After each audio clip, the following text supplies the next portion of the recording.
معزز سامعین کرام، آپ سن رہے ہیں اسلامی کتب کا شاہکار تاریخ ابن خلدون۔ اگر آپ دیار اردو چینل پر نیو ہیں تو چینل کو سبسکرائب کرنا نہ بھولیں اور بیل آئیکن کو لازمی پریس کریں تاکہ آئندہ آنے والی تمام نئی اقساط آپ کو بر وقت موصول ہوتی رہیں۔ کتاب تاریخ ابن خلدون، باب نمبر 25، ملوک ہرا، سب ہیڈنگ کیسر کا جزیمہ کو مشورہ۔ اس وجہ سے جزیمہ نے اپنی جگہ عمرو بن عدی کو اپنی قوم میں اپنا قائم مقام کیا اور لشکر کی حکومت اور سرداری عمرو بن عبد الجن کو دے کر خود براہ غربی فرات ملکہ الزبا کی طرف روانہ ہوا۔ جب یہ ملکہ الزبا کے ملک کے قریب پہنچا تو ملکہ کی طرف سے ہدایہ اور تحائف آئے۔ اس کے بعد خود ملکہ نے اپنے لشکر کے ساتھ اس کا استقبال کیا۔ کیسر نے اس وقت بھی جزیمہ کو سمجھایا اور یہ کہا کہ اگر ملکہ الزبا کی فوج تجھے گھیر لے تو یہ سمجھنا کہ ملکہ نے دغا دی۔ ایسی حالت میں جس طرح ممکن ہو صفوف کو لشکر پھاڑ کر نکل آنا۔ سب ہیڈنگ جزیمہ الابرش کا خاتمہ۔ جزیمہ نے کیسر کے کہنے پر کچھ خیال نہ کیا اور بے تامل ملکہ کے پاس تنہ تنہا چلا گیا۔ ملکہ نے اس کا نہایت احترام کیا۔ چند سات بعد اس کی رگ ہفت اندام کاٹ دی گئی جس سے خون بہتے بہتے جزیمہ مر گیا۔ کیسر یہ واقعہ دیکھ کر لوٹ کھڑا ہوا۔ جب اپنے ملک پہنچا تو اس کی قوم اس سے برگشتہ ہو کر عمرو بن عبد الجن کی طرف مائل ہو گئی۔ تب کیسر نے ایسی معقول چال اختیار کی کہ جس سے اس کی قوم عمرو بن عدی کے قابو میں آ گئی۔ سب ہیڈنگ سرنگ کی تعمیر۔ اس کے بعد عمرو بن عدی نے اپنے ماموں جزیمہ کے خون کا بدلہ لینے کی تیاری کی۔ ملکہ الزبا سے کاہنوں نے یہ کہہ دیا کہ تیری ہلاکت فلاں شخص کے ہاتھ سے ہوگی اور اس کی علامات بتا دیں۔ ملکہ الزبا کو سخت تشویش پیدا ہو گئی اور اس نے اسی وقت ایک مصور کو عمرو بن عدی کی تصویر کھینچ لانے پر متعین کیا۔ چنانچہ مصور عمرو بن عدی کی تصویر بما اس کے لشکریوں کے کھینچ لایا۔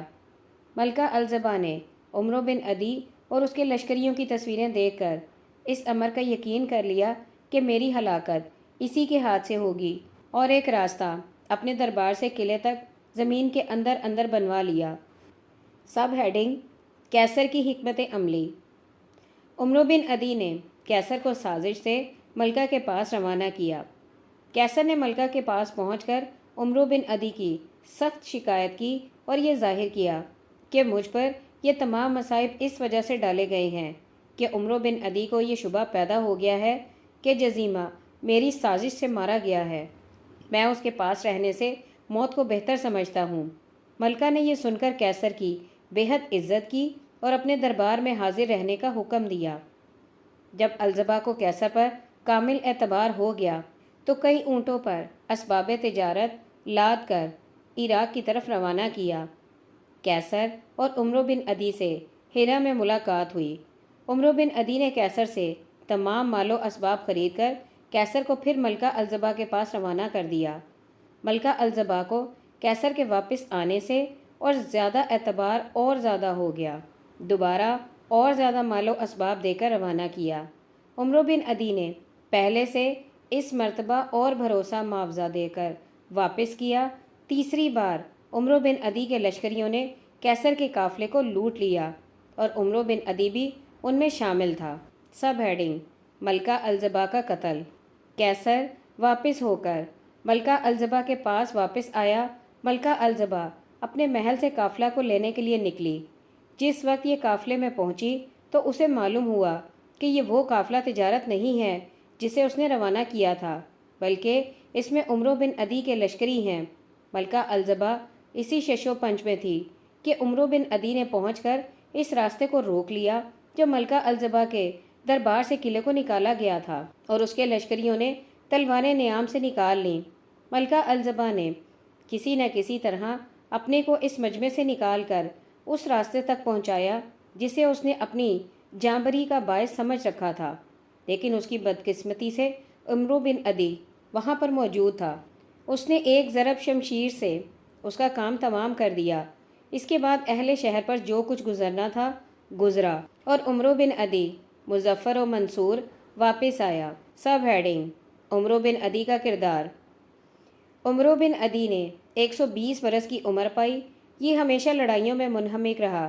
محل میں آرام سے بیٹھنے پر لڑائی کے خوفناک میدان کو اس نے ہمیشہ فضیلت دی۔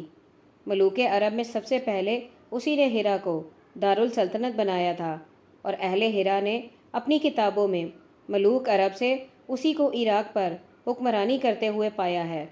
ملوک الطوائف اس سے دبتے تھے، یہاں تک کہ ارد شیر بن بابک کا اہل فارس میں دور حکومت آیا۔ سب ہیڈنگ: آل نصر کا عراق میں قیام۔ حشام بن کلبی باروایت ابن اسحاق تحریر کرتا ہے کہ آل نصر کے عراق آنے کی وجہ یہ ہوئی کہ ربیعہ بن نصر نے ایک خواب دیکھا تھا جس کی تعبیر شک اور سطحی کاہنوں نے یہ کی کہ حبشہ ان سے حکومت یمن چھین لیں گے۔ اس وجہ سے ربیعہ بن نصر نے اپنے اہل بیت خاندان سے، جسے مناسب سمجھا، عراق کی طرف روانہ کر دیا اور ایک خط شاہ فارس صابور بن خرزاد کو لکھ دیا۔ بادشاہ فارس نے اس کے خاندان والوں کو ہرا میں ٹھہرایا اور ربیعہ بن نصر کی نسل میں سے نعمان بن عمرو بن عدی بن ربیعہ بن نصر ہے۔ سب ہیڈنگ: نعمان بن منظر کا نسب۔ بعضے کہتے ہیں کہ منظر بادشاہ ساترون تنوسک قزاع کی اولاد سے ہے۔ ابن اسحاق نے علماء کوفہ سے اس کی روایت کی ہے، اور جبیر بن مطعم صحابی سے روایت کی جاتی ہے کہ جس وقت نعمان کی تلوار عمر رضی اللہ تعالیٰ عنہ کی خدمت میں لائی گئی تو آپ نے جبیر بن مطعم کو طلب فرمایا۔ جبیر بن مطعم عرب اور قریش کا نسب خوب جانتے تھے۔ انہوں نے اس کی تعلیم ابو بکر صدیق رضی اللہ تعالیٰ عنہ سے پائی تھی۔ پس عمر رضی اللہ تعالیٰ عنہ نے وہ تلوار جبیر کو سپرد کر دی اور دریافت کیا کہ اے جبیر، نعمان کن سے تھا؟ جبیر نے کہا، وہ نعمان اکنس ابن ماد کی اولاد سے تھا۔ سب ہیڈنگ: آل کنس بن ماد۔ سہیلی کہتا ہے کہ کنس بن ماد کی اولاد حجاز میں منتشر ہو گئی، اس وجہ سے کہ ان میں اور ان کے بقیدی خاندان میں شہر تنگ ہونے کی وجہ سے لڑائیاں شروع ہو گئیں۔ پس کنس بن ماد کی اولاد سواد عراق کی طرف چلی گئی، اور یہ زمانہ ملوک الطوائف کا تھا۔ انہوں نے اردوانیوں سے مارکہ آرائی کی اور بعض ملوک الطوائف پر حملہ کر کے انہیں سواد عراق سے نکال دیا۔ اس کے بعد اشلا نے انہیں زیر کیا اور قبائل عرب میں شامل ہو کر ان کے نسب میں داخل ہو گیا۔ طبری کہتا ہے کہ جس وقت عمر رضی اللہ تعالیٰ عنہ نے جبیر بن مطعم سے نعمان کا نسب دریافت کیا تھا، اس وقت جبیر نے کہا کہ عرب کا یہ خیال ہے کہ اشلا کنس بن ماد سے ہے اور وہ سب عجم ابن کنس کی نسل سے ہیں، لیکن یہ کہ لوگوں نے عجم کی تصحیف کر دی اور اس کی جگہ لخم کہنے لگے۔ ابن اسحاق کہتا ہے کہ تمام عرب کا یہ خیال ہے کہ نعمان بن المنظر لخم کی اولاد سے ہے، جس نے ربیعہ بن نصر میں پرورش پائی تھی۔ واللہ علم۔ سب ہیڈنگ: عمرہ القیس۔ الغرض: عمرو بن عدی کے ہلاک ہونے کے بعد عرب اور تمام عراق و حجاز و جزیرہ پر عمر القیس بن عمرو بن عدی حکمران ہوا۔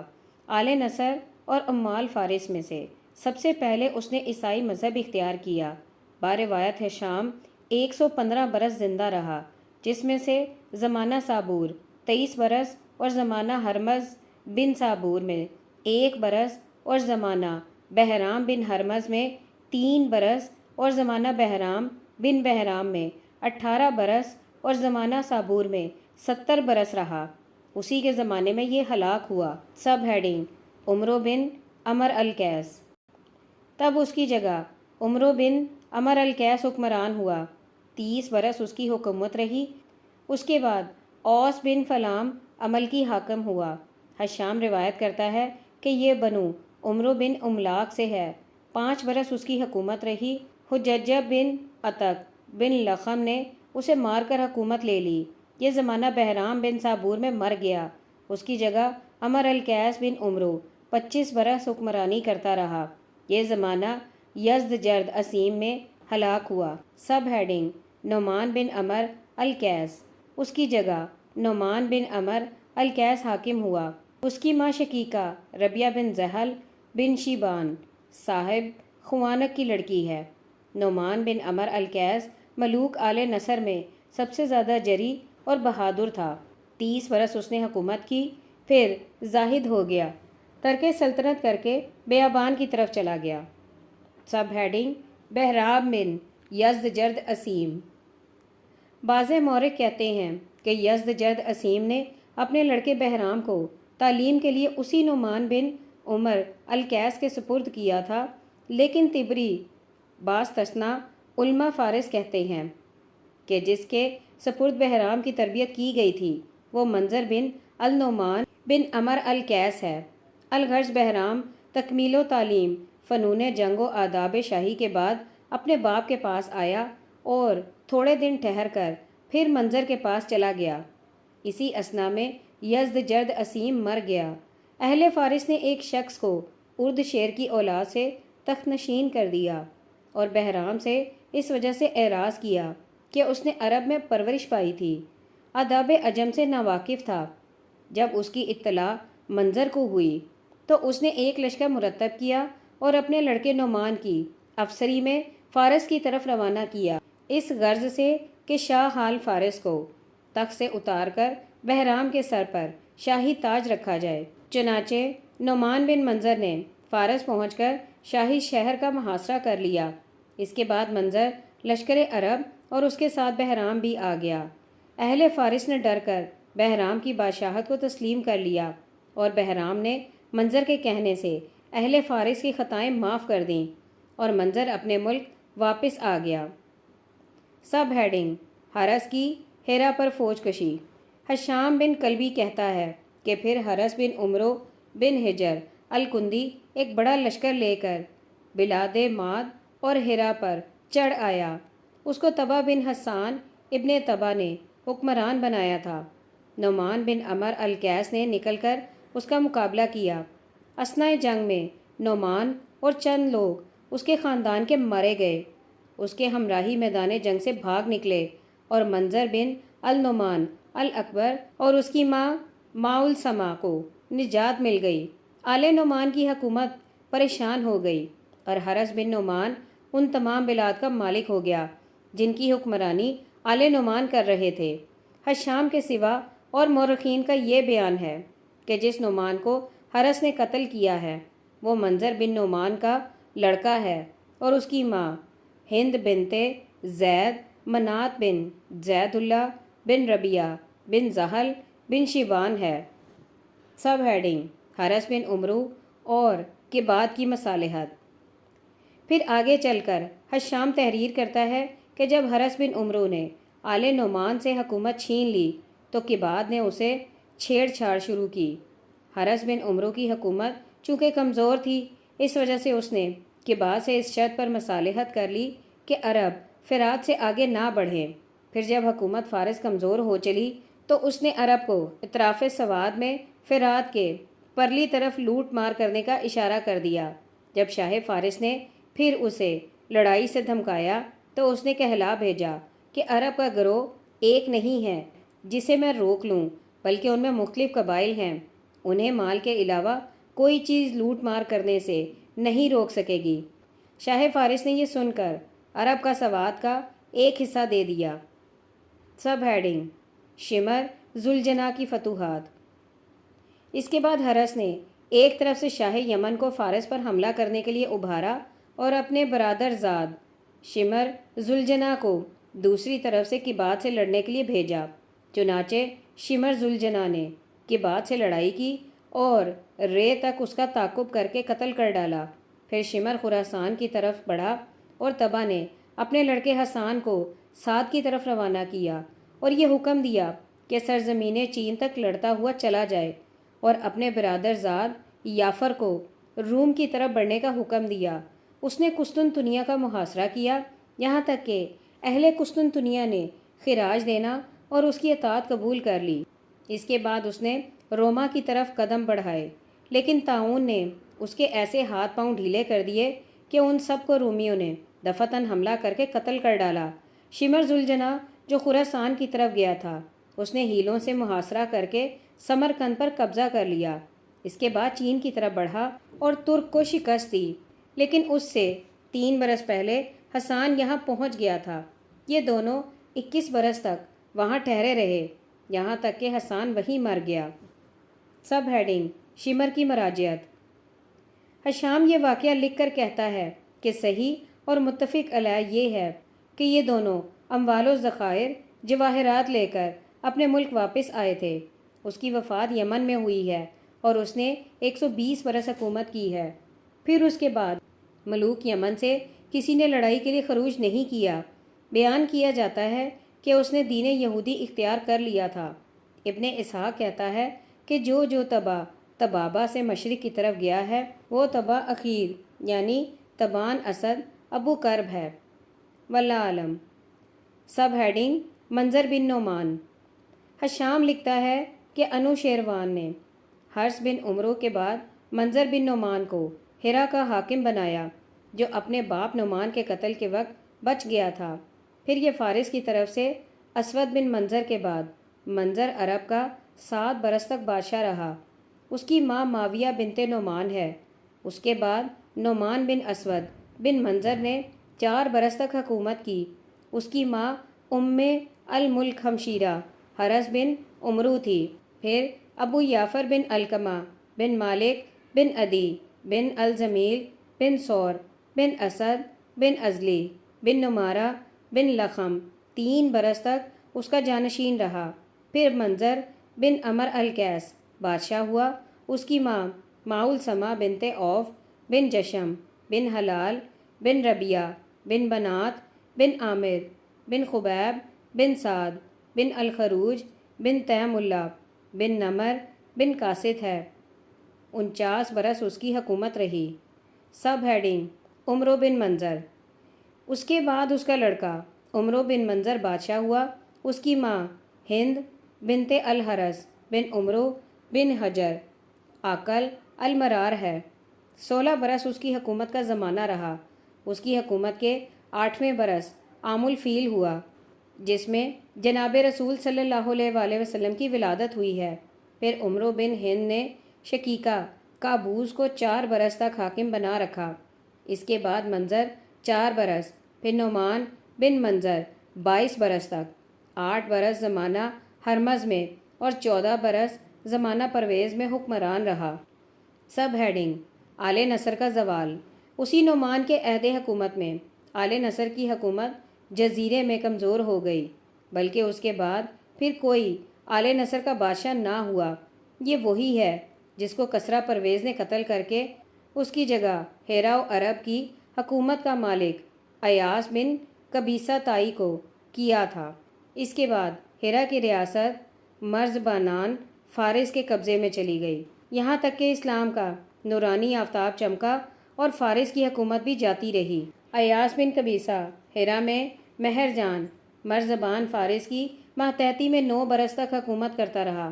اس کے بعد ہیرا میں دوسرا مرزبان آیا جس کا نام زازویہ بن مہانی ہمدانی تھا۔ یہ 7 برس تک تا زمانہ توران بنت کسریٰ حکمران رہا۔ سب ہیڈنگ: خالد بن ولید کی عراق پر فوج کشی۔ پھر اس کے بعد منظر بن نعمان بن منظر حاکم ہوا۔ عرب اسے غرور کے نام سے موسوم کرتے ہیں، جو کہ یوم اجداث بحرین میں مارا گیا، اور مسلمانوں نے جس وقت عراق پر چڑھائی کی تھی اور خالد بن ولید نے ہیرا کا محاصرہ کر لیا تھا اور اہل ہیرا کو اپنی ہلاکت کا یقین ہو گیا، تب ایاس بن قبیصہ شرفا ہیرا کو ہمراہ لے کر خالد بن ولید کی خدمت میں آیا اور 1,60,000 درہم دے کر مصالحت کر لی۔ خالد بن ولید نے عہد نامہ اور امان نامہ اسے لکھ دیا۔ یہ پہلا جزیہ تھا جو عراق میں مسلمانوں نے وصول کیا۔ سب ہیڈنگ: ایاس بن قبیصہ کی معزولی۔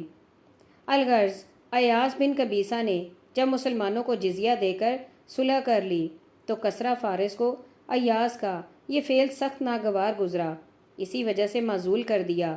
اس کی حکومت 9 برس رہی۔ اس کے 1 برس 9 مہینے بعد مسلمانوں نے مختلف ممالک پر چڑھائی کی۔ سب ہیڈنگ یزدجرد کی قابوس کو پیشکش۔ انہی ایام میں عمرو ابن الخطاب رضی اللہ تعالیٰ عنہ تخت خلافت پر رونق افروز ہوئے اور انہوں نے سعد بن ابی وقاص کو جنگ فارس کے لیے روانہ کیا۔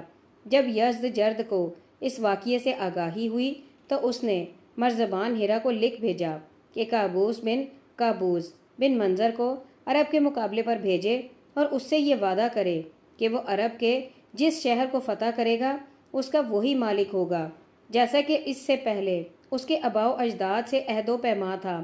ایسا ہی عہد و پیما بکر بن وائل کے ساتھ کیا گیا۔ سب ہیڈنگ قابوس کا قتل۔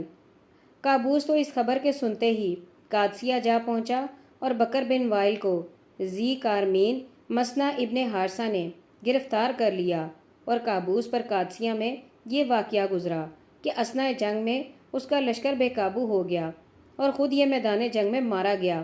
یہ ان لوگوں کی یادگار تھا جو ملوک آل نصر بن ربیہ سے باقی رہ گئے تھے اور ان کی حکومت فارس کی حکومت کے ساتھ جاتی رہی۔ مغیرہ بن شعبہ نے ہندہ بنت نعمان سے اور سعد بن ابی وقاص نے صدقہ بنت نعمان سے عقد کر لیا۔ اس کا واقعہ نہایت مشہور ہے۔ سب ہیڈنگ آل نصر کی مدت حکومت۔ حشام کے نزدیک 520 برس میں ملوک آل نصر میں سے 20 شخصوں نے حکومت کی اور باروایت مسعودی 23 شخصوں کی 620 برس حکومت رہی۔ بیان کیا جاتا ہے کہ ابتدائے آبادی ہیرا سے نبا کوفہ تک 500 برس کی مدت ہوتی ہے۔ سب ہیڈنگ آل نصر کے متعلق مختلف روایات۔ آل نصر بن ربیہ بن کعب بن عمرو بن عدی اول کے ملوک کی یہ ترتیب وہی ہے جسے طبری نے ابن کلبی وغیرہ سے نقل کیا ہے، لیکن اس کے سوا اور مورخین ملوک آل نصر کی ترتیب میں اختلاف کرتے ہیں، باوجود یہ کہ انہوں نے اس امر پر اتفاق کر لیا ہے کہ عمرو بن عدی کے بعد اس کا لڑکا عمر القیس، پھر اس کا لڑکا عمرو بن عمر القیس تخت حکومت پر بیٹھا ہے اور یہ ان کا تیسرا بادشاہ ہے۔ سب ہیڈنگ آل نصر کا نسب۔ علی بن عبدالعزیز جرجانی اس کے انساب میں ذکر عمرو کے بعد تحریر کرتا ہے کہ پھر اس پر اوس بن کلام عملکی نے دفتن حملہ کر دیا اور خود حکمران بن گیا۔ کچھ روز بعد عجب بن عتق لخمی نے اسے مار کر حکومت چھین لی۔ پھر اس کے بعد عمر القیس بن عمرو ثالث، پھر اس کا لڑکا نعمان اکبر ابن عمر القیس بن الشقیقہ، جس نے ترک سلطنت کر کے فقیری اختیار کر لی تھی۔ اس کے بعد اس کا لڑکا منظر، اس کے بعد اس کا لڑکا اسود بن منظر، پھر اس کا بھائی منظر بن منظر، پھر نعمان بن اسود بن منظر، پھر ابو یافر بن علقمہ بن مالک بن عدی بن الزمیل بن سور بن اسنش بن ربی بن نمارہ بن لخم، پھر اس کے بعد عمر القیس بن نعمان الاکبر، پھر اس کے بعد اس کا لڑکا عمر القیس حکمران ہوا۔ اس کے بعد حرس بن عدی کندی کا واقعہ پیش آیا، یہاں تک کہ دونوں میں مصالحت ہو گئی اور منظر نے اس کی لڑکی ہند سے شادی کر لی جس کے بطن سے عمرو پیدا ہوا۔ پھر منظر کے بعد عمرو بن ہند، پھر قابوس بن منظر اس کا بھائی، پھر منظر بن منظر اس کا دوسرا بھائی، پھر اس کا لڑکا نعمان بن منظر حاکم ہوا۔ سب ہیڈنگ جرجانی کی روایت۔ جرجانی کا یہ بیان طبری کی تحریر کے بالکل موافق ہے، سوائے حرس بن عمرو کندی کے، کیونکہ طبری نے نعمان اکبر بن عمر القیس اور اس کے لڑکے منظر کے بعد حرس بن عمرو کا واقعہ تحریر کیا ہے، اور جرجانی نے منظر بن عمر القیس بن نعمان کے بعد لکھا ہے۔ اس منظر اور منظر بن نعمان اکبر کے درمیان 5 بادشاہ گزرے ہیں، جس میں ابو یافر بن الزمیل بھی ہے۔ واللہ عالم۔ سب ہیڈنگ مسعودی کا بیان۔ مسعودی اس ترتیب کی مخالفت کرتا ہے اور کہتا ہے کہ نعمان اکبر کے بعد عمر القیس نے، جس کو قائد الفارس کہتے ہیں، 65 برس حکمرانی کی۔ اس کے بعد اس کا لڑکا منظر 25 برس حاکم رہا، یہاں تک تو تبری اور جرجانی کی ترتیب سے ملتا ہے۔ پھر آگے چل کر ان دونوں کی مخالفت کرتا ہے اور تحریر کرتا ہے کہ نعمان بن منظر نے 35 برس ہرا پر حکمرانی کی، یہ وہ ہے جس نے خو رونق آباد کیا تھا، اور اسود بن نعمان نے 20 برس اور اس کے لڑکے منظر نے 40 برس حکومت کی۔